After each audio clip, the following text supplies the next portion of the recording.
Hey everyone, Dr. Seth Greenberg here.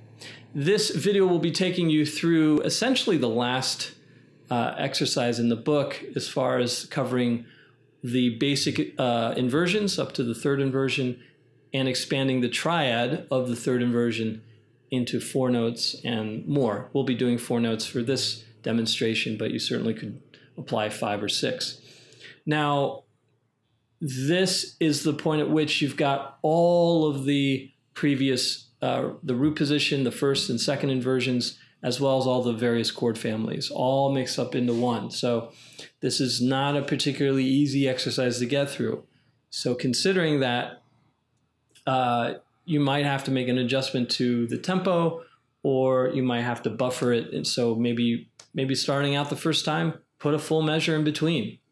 Give yourself plenty of time. But again, as always, set the bar so it's an appropriate level where you're not interrupting the tempo, even in the slightest amount, and that you're able to get to the new chord a little bit ahead of time, where you're not always just, barely getting there, because that doesn't do much for confidence. If you feel like you're getting there just by the skin of your teeth, not good. And it also doesn't really, in a way, seep into your subconscious that way, because you're not relaxed. If you can relax and you start to find these things, under those conditions, things get a lot easier, actually. So let's give this a try. As with all of these preceding exercises, I've listed a bunch of recommended ones. You're only adding that one extra note. So what I'll do, I won't go through the entire thing, but just to demonstrate maybe the first couple lines, just doing it on consecutive strings, okay?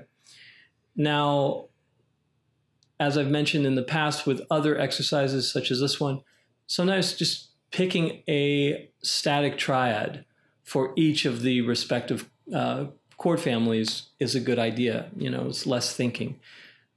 At this stage, if you know the fretboard that well, you might not need to start there, though.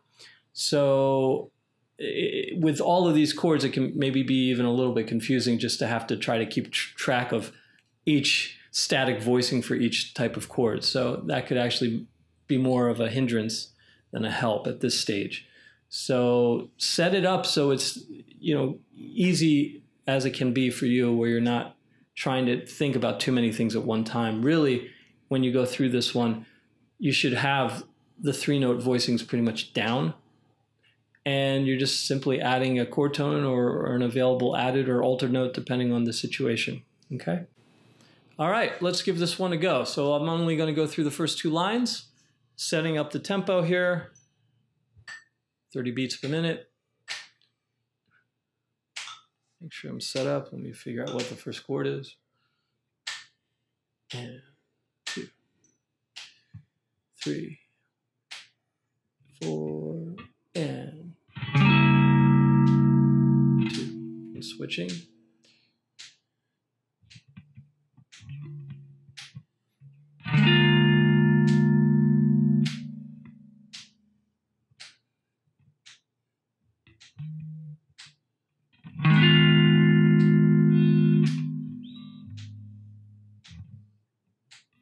A minor, and know what the voicing is. So A minor with a 9.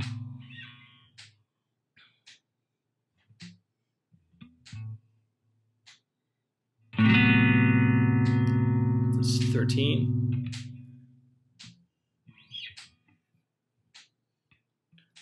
Here I'm doubling the 3rd.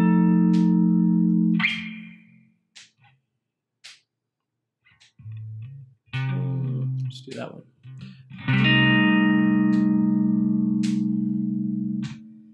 G augmented, and do it here. Doubled the 3rd there.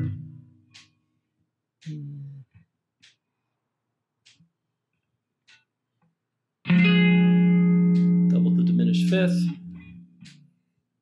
Now here I'm going to do an altered note. Let's see.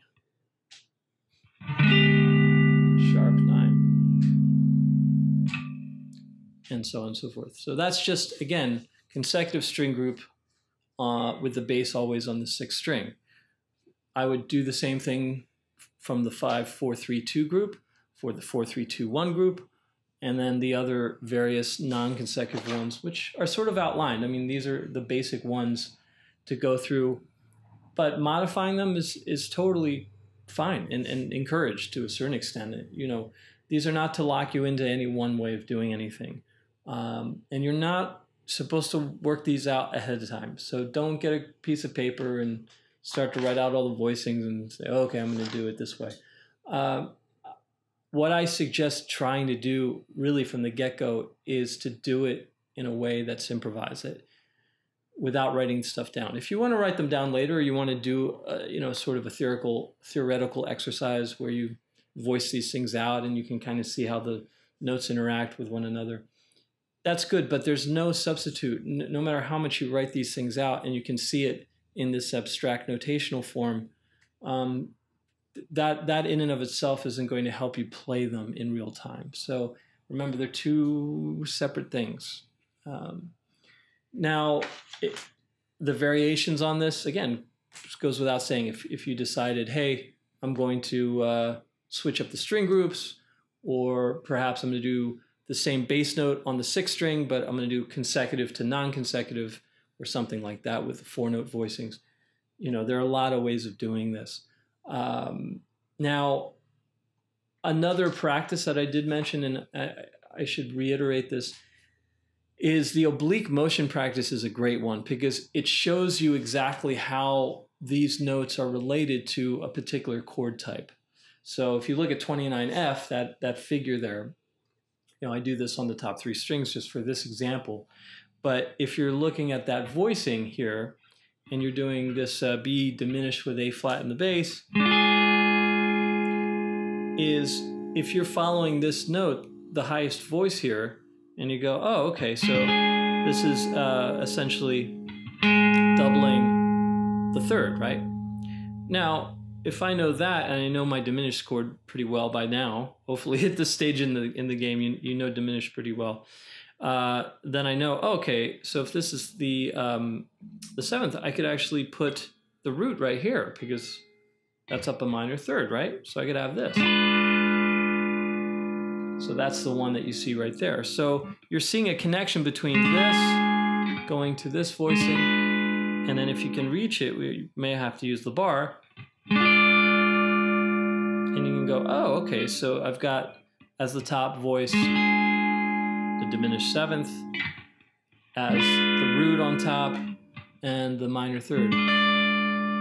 And those oblique motion practices, I call them, really useful. And you can try with other voices inside of the chord as well. Now, in addition to the oblique motion practice, you can also try cycling from root to 1st inversion to 2nd inversion, and if applicable, 3rd inversion. And perhaps, you know, you could do that with 3-note chords, but what you would be doing with something like 29A is you're going to disregard the specific voicing that's given. So instead of E diminished 7th with D flat in the bass, you just start off with the regular E diminished 7th and root, maybe on this bottom set of strings, just for example. Then you would move this to the next voicing, you know, 1st inversion. And again, when you're doing these, you should be able to see that this is, you know, the root, the 5th, the diminished 7th, and the 3rd. When you go to the 1st inversion, you should be able to see that's the 3rd, that's your diminished 7th, that's your root, and that's your diminished 5th. So these things are things you don't want to just memorize a pattern that emerges. So keep that in mind. Let's give this a try. So we'll do this in tempo as I suggest doing. And 4, and so it's just E diminished 7th, and switch, and with the diminished 5th in the bass, B flat, and diminished 7th was on top there. Now the root's on top. 4, and now we're at B flat 7. Let's do it with a 9 on top here. So root position, B flat, D, A flat, C. Next one, let's see if I can keep the C in there. Yeah. So again, and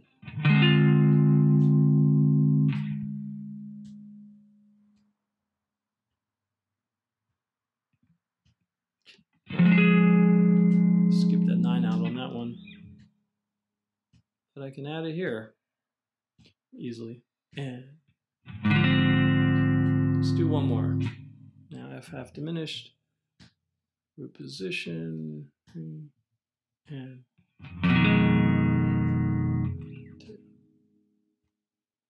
3, 4, and 2, 3, 4,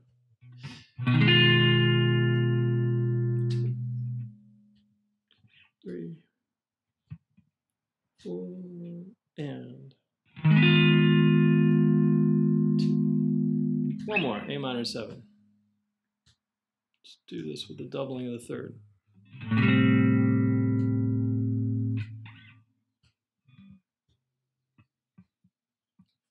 Let's do this for the 11th on top.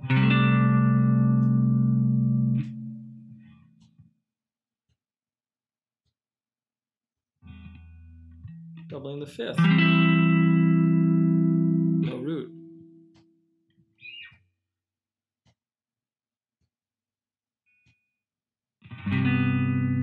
Ninth again. And then so on. Then you're back to the D7.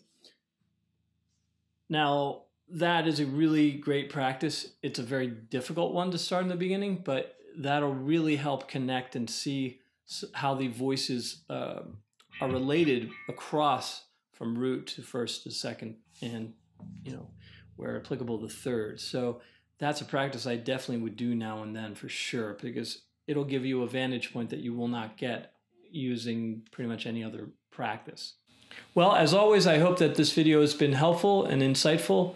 Please let me know if you have any questions. I'll do my best to answer them in a timely manner. If there are any things that you need further demonstration with, if there's enough people that are asking me the same question, I will put one up. I'm really hoping that you've gotten a lot out of this book, and I will probably be putting up another video of the last section and maybe demonstrating the application of it to actual other songs, not just random chord progressions. So please, if you haven't subscribed by this point, click the subscribe button so you'll be notified of those videos. There'll be some more interviews coming up that I think you'll enjoy. And thank you again for the support, and we'll see you around soon.